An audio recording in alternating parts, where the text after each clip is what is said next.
Kun raadiyoo sagalee Ameerikaati.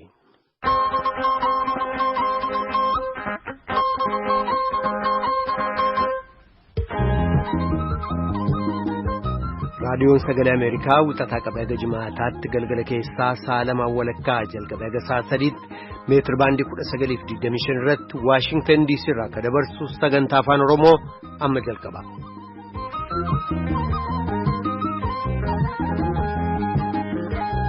Raadiyoo saatalaayitii Naayilsaatii marsariitii fuula feesbuukii keenya irratti kanneen sagantaa keenya hordoftan dhaggeeffatoota keenya jaallatamoo akka mooltan kamisaa agayya 29 bara 2019 akka lakkoofsa Itiyoophiyaatti immoo agayya 23 bara 2011 keessummeessaan keessan irraan namoo daandiiti.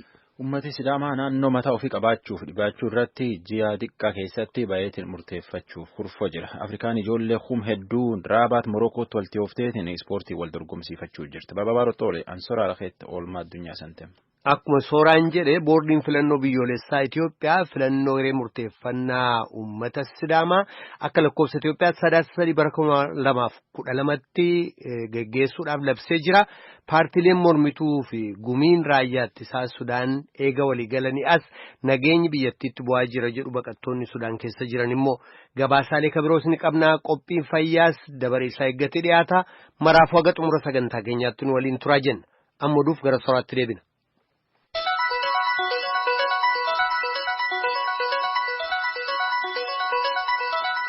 Ummati Sidaamaa naannoo mataa ofii qabaachuuf yookaan ammoo dhibaachuuf guyyaa 70 keessatti ufumaan baay'eetiin murteeffata. Qophii tanaaf bulchiinsi naannoo kibbaalleen birrii miliyoona 70 caala qopheesseef malliskachuu ammaatti Finfinnee nu erge tujubennutti.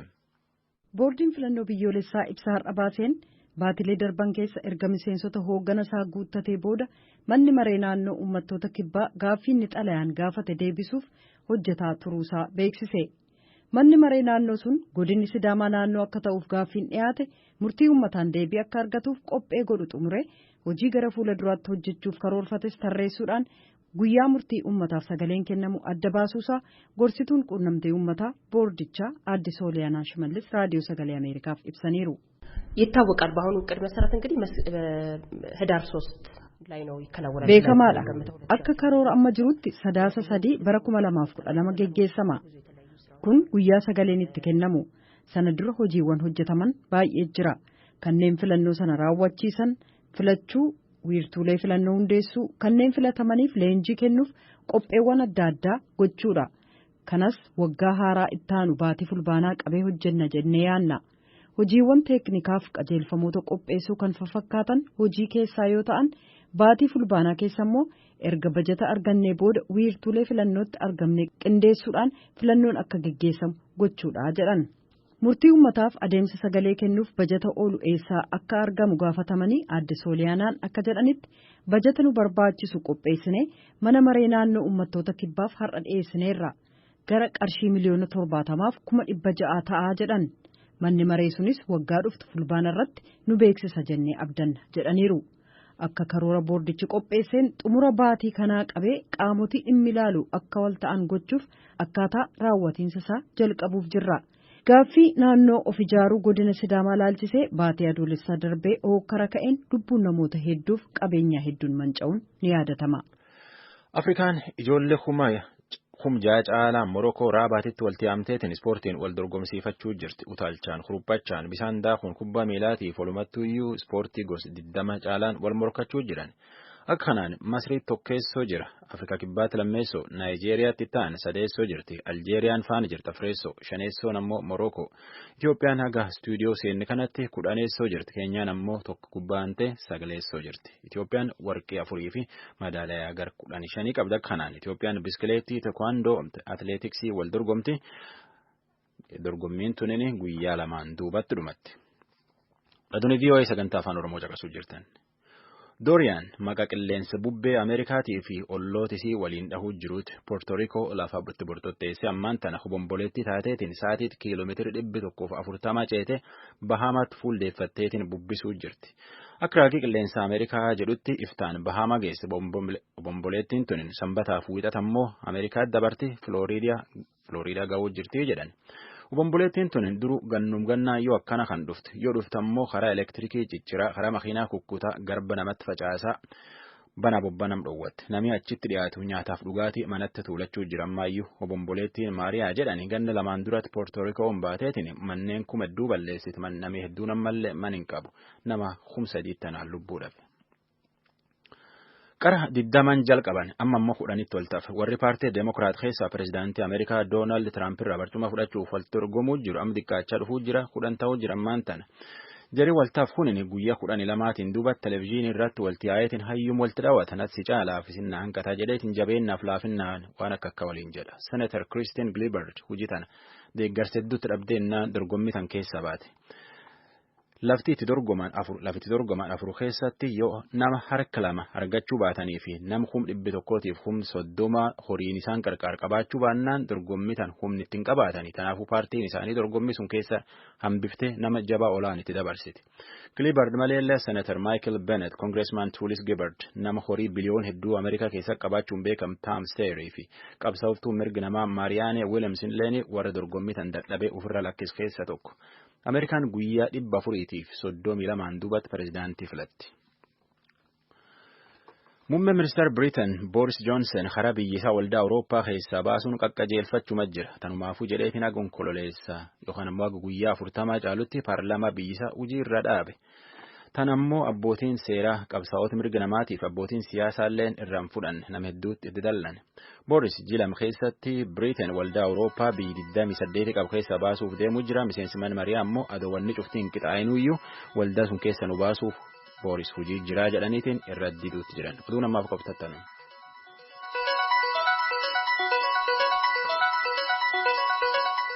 Karagaa jirtanas Washington DC irraa kan dabru raadiyoo sagalee Ameerikaa sagantaa afaan Oromooti.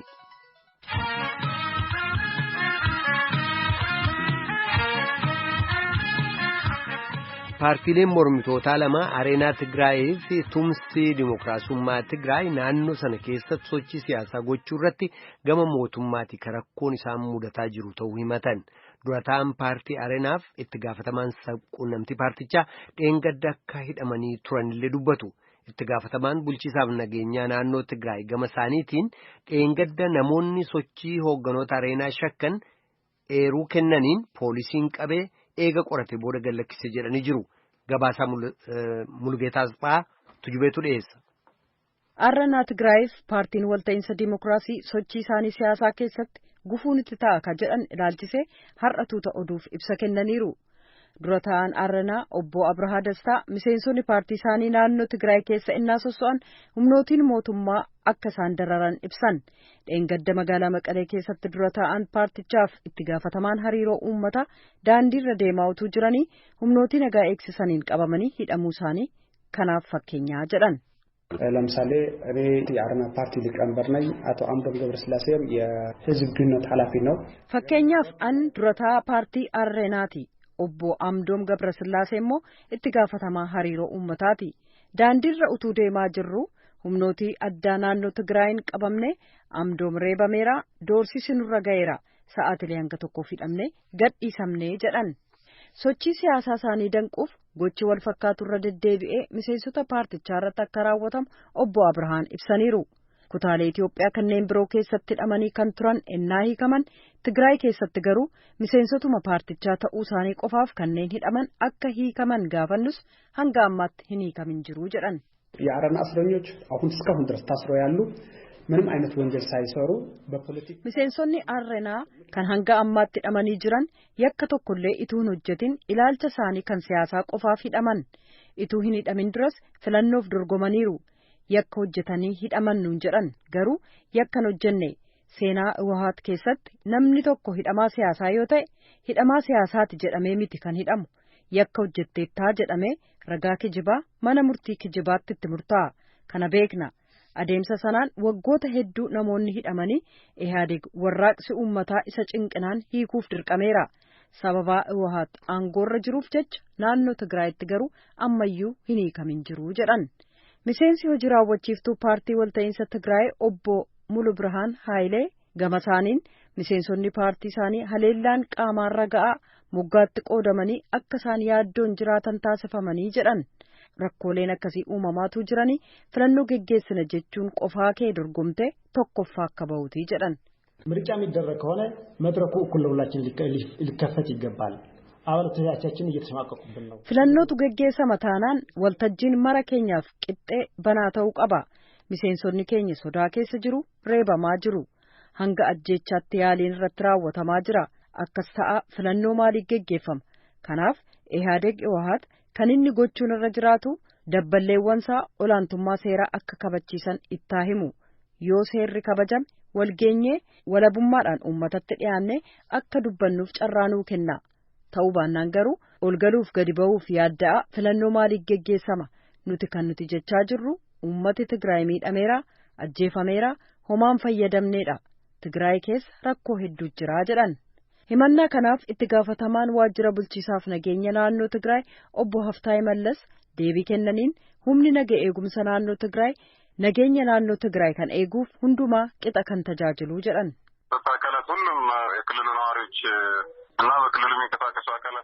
Humnoonni nagaa eegsisan jiraattota naannoo kanaaf qaamotii naannoo sana keessa sosso'an mara gama adda addaan keessummeessina jedhanii yaadu. Gochaanis kanuma hojjetu. Inni hafe garuu hundee kan hin qabaanneef sirrii mitii jedhan. Obbo Abrahaaf obbo Amdoom dheengadda sababaa isaan hidhamaniif obbo Haftaay ibsaniiru. አሁን ያልካቸው ሰዎች በተከለለ ሳይሆን የተያዙት ህብረተሰቡ አጠራጣሪ እንቅስቃሴ እያደረጉ ነው። Namoonni ati jette kun humnooti nagaa eegsisaniin kan isaan qabaman hawaasichi sochii shakkisiisaa gochaa jiru jedhamee odeeffannoon waan dhaqqabeefi humnoonni nageenyaas odeeffannoo dhaqqabeen sochii akkamii gochaa akka jiran adda baafachuuf yeroo murtaa'aaf to'atee jira. Sana booda garuu gadhiisamaniiru. Miidhaan qaamaas ta'e kan haamilee irra ga'een jiru. Kanaaf ragaa sirrii irratti kan hin hundoofneef himannaa sirriin ta'in dhiyeessaa jiru. Taphi siyaasaa akkasii faayidaa waan hin qabaanneef sirraa'uu qabaa jedhan. Miseensota Arreenaa hidhamanii ilaalchisee deebii kennaniinis naannoo kana keessatti yakka kan hojjete miseensi paartii inni kamiyyuu seeraan gaafatama. Adeemsa seeraa eegsisuu keessattis naamusa eegnee socho'aa jirraa jedhan. Gama biraan paartiin Arreenaaf walta'iinsa Dimookiraasummaa Tigraay walitti makamanii paartii tokko ta'uuf qopheerra jiraachuu isaaniif yeroo dhiyoos walga'ii waamanii kan ifa godhan ta'uu beeksisaniiru.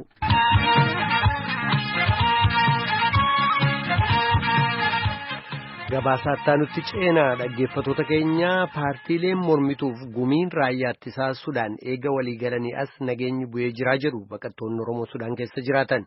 Mormiin biyyattii keessa ture sababaa walii galtee qaama lameen gidduutti tolfameen dhaabachuu ka dubbatan baqattoonni kun wanne garee garuu ammatti waan beekamin jiru jedhanii jiru. Galmoo daawwittuu baqattoota Sudaan keessaa sana dubbisuudhaan Naayiroobii irra gabaase. Aangoo irratti kan wallabanii turan paartileen mormituu Sudaanii fi humna raayyaa ittisa biyyattii waliigaluun isaanii nagaa buuseeraa jedhu baqattoonni. Lammiileen Oromoo Kaartuum jiraatan yoo haala biyyattii dubbatan duraan ba'anii galuun rakkoo ture. Amma garuu haalli xiqqoo fooyya'uudha himu. Beekaa Biraanuu baqataa Oromoo ganna 3 Kaartuumiin jiraatedha. Ergan xiqqoo fi fooyya'insi tokko amma biyyattiin kun waliigaltee sababa isaatii fi masalan sirna dimokiraasii kana maddisiisuu qabda kan jedhu wayii jaartummaa isaanii dubbatee ture inni. Sababa kanaaf irraan kan ka'e jiraattonni isaanii kan isaan barbaadan sirna dimokiraasii kana maddisiisan jedhanii kan isaan irra turani. Sababa kanaaf jecha baay'ee bakka inni nama gaariidha kan jedhan irraan kaasanii amma xiqqoo bakka bashaarraa irraa kaafatanii jiran. Ammayyuu immoo kan mana hidhaa jiru fagoodha. Sababa waan adda addaatiin waan xiqqoodhaanis ta'e maaliinis ta'e bakka kan mana hidhaa jiru amma isuma ammaa kanaayyuu kan bahe bichuudha. Kanaaf jechaadha. Shirkii kan jedhamu jiraatu dargadii kanarraa ammatti dhiyoodha. Kaartuum naannoo Arkoeetiin keessatti jira ammaa yoo bashaan yoo xiqqaate nama 20 ol jira mana kana keessaa bashaan. Durbi jirti indoomni dhiira dhiisee jechuudha. Maaliif hidhamanii namoonni kun? Eenyu fidee namni durbeettaa kaawwantii taanaan hidhamanii birrii yoo kennite fida lakkisan yoo birrii kennuu baatte immoo achuma taa'u keessa bakka amalaa jedhamee tumalli kan achumatti namni yoo namni jiraate dawwara dhisinyaan biyya tokkoo fi sanaan booda telefoonni fi birkaa fuudhama. Namni nyaata fi yoo fideen jira bakka sanaan booda waan itti waan itti kennamu tokko hin jiru lafaa fi ho'a bakka baay'ee akka sahaaraadha beektaa achi keessa taa'uun hin jirtu. Haruun Mohaammed ammoo Sudaan ganna 8 jiraateera. Innis waliigalteen kun baqataaf illee waa muraasa ta'us nagaa buuseeraa jedha.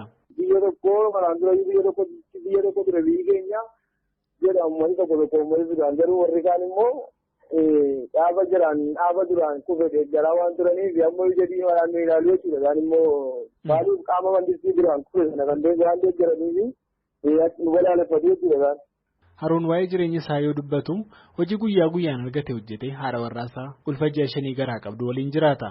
Beekaan ammoo duraan hojii konkolaachisummaa kan hojjetaa ture ta'uu dubbate erga mormiin kun ka'ee nageenya rakkoo taanaan amma hojiitti hin deebine jedha. Keessumaa yeroo mormii kana baqattootarra balaan dhaqqabu darbee sana booda qaala'uu jireenyaa dabalee jiruun keenya miidhameera jedhu baqattoonni Sudaan jiraatan.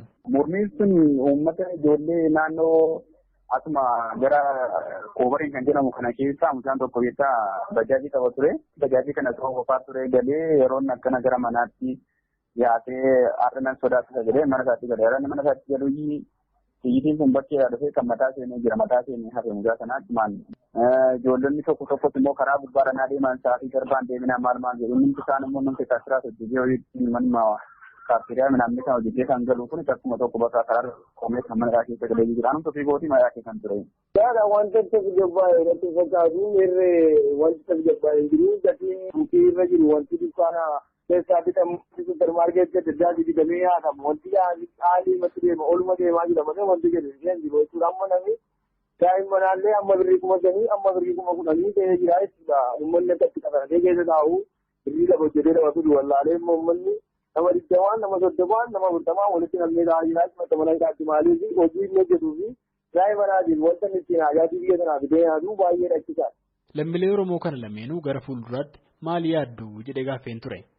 Yaawwan karaa ittiin as keessaa bahuun dhabe malee zuma as keessaa akka ittiin bahu qabaadhee deema ittiin akka ittiin as isheen dura yeroo lolaa sana makiinaan hin deemu gara biyyaan deema jennaan wanta ittiin as keessaa bahuu dandeessu tokko hin jiru. Amma mana teenyetti wanta bittu wanta nyaattu hundi isaa bakka baay'ee fagaate birriis waan nuka bakka qabnu qabni irraa qabnu tokko ishuma mana teenya keessatti murkatti dhuun. Namarraan bakka rakkina kanarraan hin ta'e manuma asumatti hafame malee sila namni as keessa taa'uu akka kootan barbaadaa hin jiru akka dinagdee keessaa bahuun dhabe malee. Dhugaan garuu waati biyya kanaa duuba biyya biraa fayyadamte baay'ee natti tola garuu yoo jira waaqayyoon haa dabarse biyya biraa haa dabarse deemuun barbaada garuu humna hin qabu jechuudha amma yeroo ammaatti deemuu fi humna waan hin qabuuf yoo qaamni gargaaru yookaan gargaaru jiraate immoo qophaa'aadha jechuudha. Mormiin Sudaan sadaasa bara 2018 jalqabe Albashir taayitaa irraa erga kaaseen booda humni raayyaa ittisa biyyattii mana maree ce'umsaa hundeessus mormii kaasee dheengaddaa hagayyaa 4 bara 2019 paartilee mormituu fi humni raayyaa ittisa biyyattii mootummaa ce'umsaa ji'a 39 turuu hundeessuun nagaa buusanii jiru. Abdullaa Hamdookis muummicha ministeeraa Sudaan haarawaa ta'uun muudamuun isaanii ni yaadatama. Gabaasa Sagalee Ameerikaaf Galmoo Daawit Naayiroobii.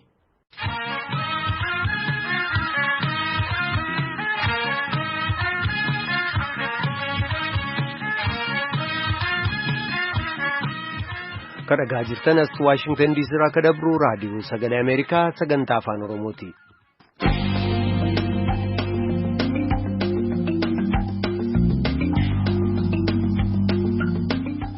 Mana barumsaa mataa kiyyaa banee uummatatti barsiisuun barbaada. Kitaabota tolooltummaa walitti qabee yeroo jalqabaatiif mana barnootaa ofiitti baradhe dhaqee gumaachuu kiyya barattoonni na argan hedduu gammadanii onnatan. Kan kana jette shamaree bariitee guddataati. Tolooltummaadhaan kitaabota walitti qabdee manneen barnootaa adda addaa Oromiyaa keessa jiraniif gumaachiti. Muktaar Jamaaltu bariitee dubbisee Adaamarra gabaase. Bariitee Guddataadhaan jedhama. Baranan Addabaa Yuunivarsiitii irraa seeraan eebbifame. Digirii lammaffaatti fufuudhaaf qorumsa galumsaa eeggachaa jira. Barumsaan itti fufaa jechuudha. Maal hojiin tola ooltummaas hojjetaa jirtu kun bariitee? Hojiin tola ooltummaa ani irratti bobba'e kan dhaloota baay'ee fayyadu yeroo koo baay'ee kitaabilee barumsaaf ta'an namoota adda addaa irraa gaafachuun walitti qabee mana barumsaa adda addaaf kennuurra jira yeroo ammaa. Yoom eegalte hojii kitaaba barattootaaf walitti qabuu kana? Kitaaba kana walitti qabuu kan eegale otoon giraajuweetiin godhin duradha. Baruma kana ta'ee fulbaanarraa eegalee almost hojii kanarra jira. Kitaaba meeqa? Gosoota kitaabaa maal fa'aa walitti qabdi? Kitaabni ani walitti qabu supplementary books yookiin immoo kitaabilee dabalataan barattoota barbaachisan teaching material inni jira kan biiroo barnootaatiin qophaa'u dabalataan garuu akka referensii akka isaan fayyaduuf kitaabilee dabalataan qophaa'an isaanii walitti qaba. Hammam tokko walitti qabdeerta? Eenyu faarraa immoo walitti qabda? Feesbuukii nan fayyadama. Karaa sanaan namootaan beeku kontaaktii gochuudha. Kitaabilee barumsaa kutaa 9 hamma kutaa 12 jiraniif walitti qaba. Barana mana barumsaa itti dhadhee kan Adoolaa Wayyuu Bakkee jedhamu haayiskuulii 2 fi piripaaraatorii tokkoof dooneet godheera. Dabalataan immoo juma kana keessatti immoo magaalaa Finfinnee keessatti mana barumsaa Jeneraal Taaddasaa Birruu kan Gullalleetti argamu hiriyoota kiyyaa wajjin ta'uudhaan kitaaba muraasa dooneet goonee mana barumsaa cinaa dhaabbanneerra jechuudha. Waggaa tokko kana keessatti kitaaba hagamii walitti qabuu dandeette bariite? Almost amma mana barumsaa Jeneraal Taaddasaa Birruu dabalatee gara kitaaba 500 ni ta'a jedheen yaada. Maalirraa kaateetiniin waan kana yaaduudhaa jalqabde? Ani mana barumsaan itti baradhe kitaabni gahaan hin jiru. General speaking Oromiyaa amma keessatti barnoonni qulqullina akkuma beekamudha. Barsiisonni sababa adda addaatiin qulqullinni barnootaa gadi bu'aadha. Isammoo furmaata itti laachuudhaaf kitaabni gahee guddaa taphata jedhee waan hin yaadeef kanaaf kan kitaaba walitti qabuudhaaf yaa'e particularly immoo iddoo ani itti dhaladhee guddadhe kitaabni dhiyeessiin gahaa waan hin jirreef rakkoo sana furuufan waan hin danda'uun namoota beekurraa walitti sassaabuudhaan dooneet godhee rakkuma qulqullina barnoota irra jiru furuufan kana godheessu. Keessattuu kitaaba kana argachuudhaaf namoota gara feesbuukiitiin yookaan immoo miidiyaa hawaasaatiin qunnama jetteetiin jirta. Namoonni kunniin eessatti sii fidu? Namootan beekurraa jalqabee wanta kana soostaan hiriyoota akkasumas personal kontaaktiidhaan baay'ee isaanii argadhe. Dabalataan immoo adreesii koo yookiin immoo teessoo koo feesbuukii irratti nan gadhiisa. Namoonni teessoo sana ilaaluudhaan kontaakti nan godhu. Warri danda'amee fi dhiyoo jiran kitaaba haaraa bitanii iddoon jirutti naaf fidu Finfinneen jiraadha. Namoonni immoo baay'ee fagoo jiran Keeniyaa biyya Arabaa kana warri jiran immoo naaf bilbilu akkaawuntii koon ergaa fi isaan qarshii naaf galchanii hammam immoo kitaaba bituu qabu natti immoo isaaniin biteen kan in-kind yookiin immoo kitaabuma ofii isaanii bitanii naa kennan immoo walitti gochuudhaan manneen barumsaatiif kennaa jechuudha. Feesbuukiin kee maal jedhama? Baritee Guddataa jedhama. Maquma kootiin jira feesbuukiin koo. Akkaawuntiin mallaqa kitaabonni kunniin ittiin bitamu itti siif erganoo? Innis personal akkaawuntii koodha. Feesbuukiidhaan yoo kontaakti na godhan isaanitti himuuf nan danda'a. Namoonni fedhii akkasii qaban jenereeshinii namoonni gargaaruudhaa barbaadan kitaaba kana dooneet yookiin immoo kennuu warri barbaadan feesbuukii koo irratti Baritee Guddataa jedhanii kontaakti naanaa godhanii warra fagoo jiraniif akkaawuntii koo nan ergaa warri immoo Finfinnee keessa jiranii garaa akkasii qaban kontaakti na gochuu danda'u jechuudha. Baritee yeroo baay'ee dhaabbileen tola ooltummaa gurguddoon wantootuma akkanaarraa yookaan namoota dhiitii waan kanaa gadiirraa eegalanii bakka guddaa ga'u. Bariteen hojii tola ooltummaa dhaloota gargaaruu kana mul'ata waan biraa bakka guddaa gara biraatiin ga'uudhaaf qabatteetiin deemaa jirtu qabdi. Amma mana barumsaa jiran kitaaba dooneet yookiin immoo kennuudhaan hin gargaara garuu immoo gara fuulduraatti Oromiyaa keessatti bakkee adda addaatti manneen barumsaa matuma kiyyaan ijaaree barattoonni iddootti sirriitti itti shaakalaa baratan banuudhaaf karooraan qaba. Ammaaf garuu kitaabumaan argadheen kennaa jechuudha. Hojiileen akka kanaa gaafa hojjetamu akkuma gaafa argamee milkaa'ee gammachuu qabu bu'aa bahii mufiillee yeroon itti namatti uumamu jiraata. Maaltu si mudatee beeka kanaan wal qabate? Wantoonni